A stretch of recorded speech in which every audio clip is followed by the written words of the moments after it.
गणेशाय नमः। श्रीगुरुभ्यो नमः। हरि ओम। आपदां भर्तारं दातारं सर्वसम्पदां लोकाग्रामं श्रीरामं भूयो भूयो नमाम्यहम्। तीर्त्वाक्षारपयोनिधिं क्षममतो गत्वा श्रीहस्सन्निधिं दत्त्वा राघो मुद्रिकामुपसुचं कृत्वा पविस्याटवीं पङ्क्त्वानेकतुरों नियच्छ बहुलां रक्षोगुणांस्तत्पुरीं दत्त्वा दामामुनिं रघूत्वा महाद्वीरो हनुमान् कपिः। स्वस्ति प्रजाभ्यः परिपालयन्तां न्यायेन मार्गेण महीं महिषाः गोब्राह्मणेभ्यः शुभमस्तु नित्यं लोकाः समस्ताः सुखिनो भवन्तु।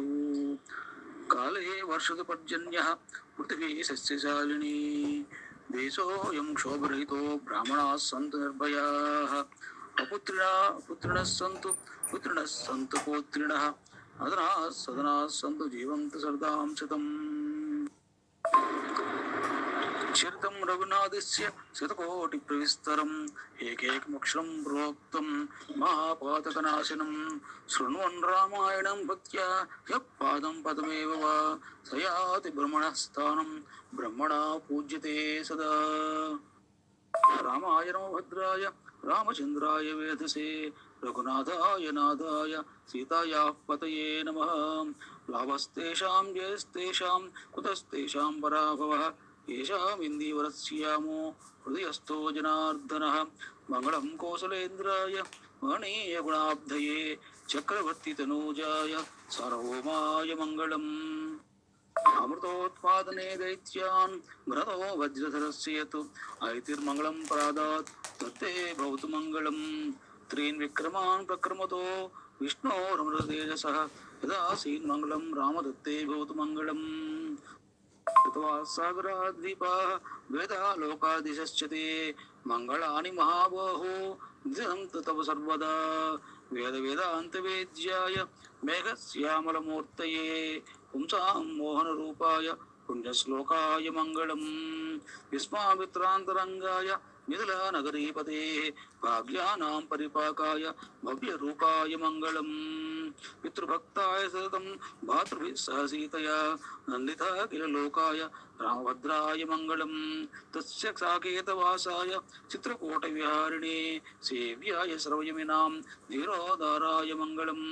सौमित्रिणा च जानक्या चामबाणासिधारिणे संसेव्याय सदा भक्त्या स्वामिने मम मङ्गलम्।